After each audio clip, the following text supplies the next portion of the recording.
Bueno, vamos a hablar sobre la psicología social y su historia.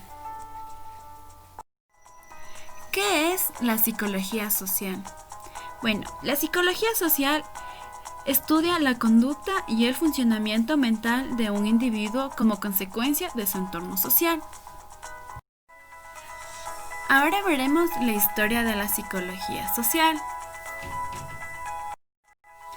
Empezaremos con los primeros experimentos que se dio en 1880 con Ringelmann, que nos dice sobre la realización de tareas en equipo y su influencia en la ejecución individual.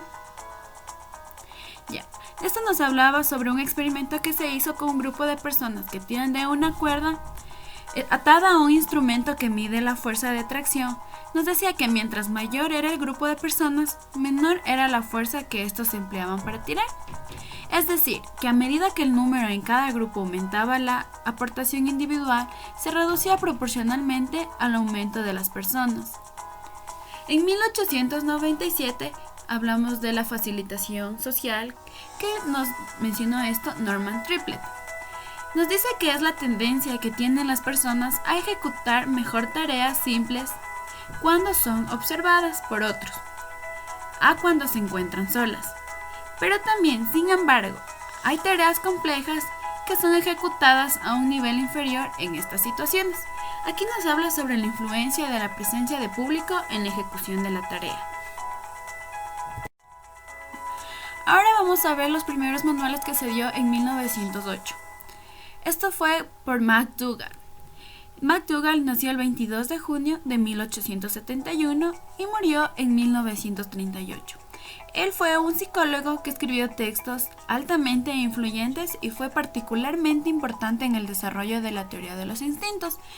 ¿Qué nos quería decir con la teoría de los instintos? Que toda la conducta social se desprende de tendencias innatas y de instintos.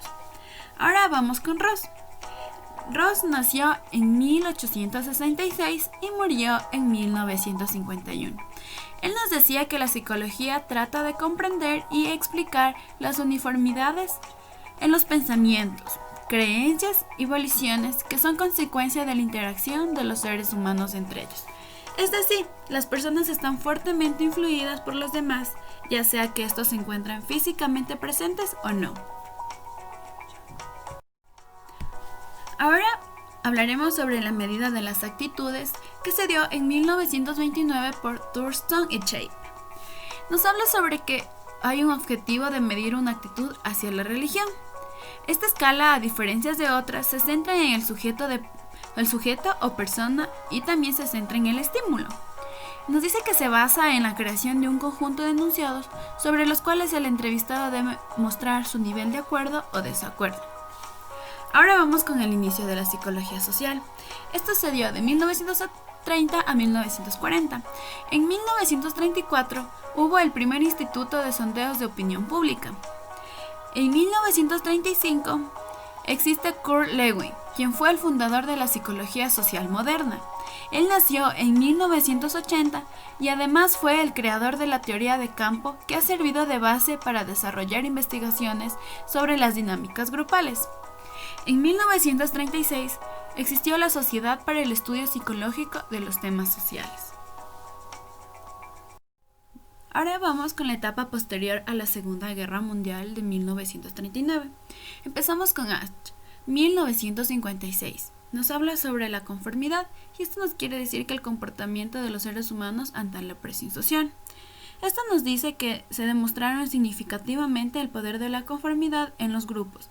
El experimento consistía en ver cómo el estudiante restante reaccionaba frente al comportamiento de los cómplices. El objetivo explícito de esta investigación era estudiar las condiciones que inducen a los individuos a permanecer independientes o a someterse a las presiones de un grupo cuando éstas son contrarias a la realidad. Ahora vamos con Festinger. En 1957, este nos habla sobre la teoría de la disonancia cognitiva. Aquí explica cómo las personas intentan mantener su consistencia interna. Esto nos habla sobre que aquí se intenta justificar un comportamiento que va en contra de nuestras actitudes o creencias. Un ejemplo clásico cuando se habla de la disonancia cognitiva es el de los fumadores. Todos sabemos que fumar es tan perjudicial para la salud, pero en vez de dejar el tabaco o sentirse mal porque fuman, los fumadores pueden buscar autojustificaciones como ¿de qué sirve vivir mucho si no se puede disfrutar la vida? Ahora hablaremos sobre Adorno en 1959. Esto nos habla sobre la personalidad autoritaria. Nos dice que es una característica de poseer un superego estricto que a su vez lo controla. Nos dice que es el conjunto de características individuales que al momento de adquirirse se adquiere durante la infancia. Este predispone a un individuo a aceptar y adoptar creencias políticas antidemocráticas. Se encuentra satisfacción en la sumisión a la autoridad, dirigiendo la agresión hacia las minorías sociales. Esta personalidad se caracteriza por la presencia de actitudes intolerantes, como en la xenofobia, el racismo, la discriminación social, entre otros. Ahora vamos con Milgram en 1965. Aquí nos habla sobre la obediencia. Nos dice que se mide la disposición de un participante para obedecer las órdenes de una autoridad. Bueno, aquí nos habla sobre cuando el sujeto obedece los dictados de autoridad, su conciencia deja de funcionar y se produce una abdicación de la responsabilidad. También nos habla sobre que los sujetos son más obedientes cuanto menos han contactado con la víctima y cuanto más lejos se hallan físicamente de esta. Bueno, aquí hablaremos sobre el inicio del cognitivismo, que se da en 1960 a 1970. Aquí nos habla sobre la forma en que las personas perciben e interpretan los hechos sociales.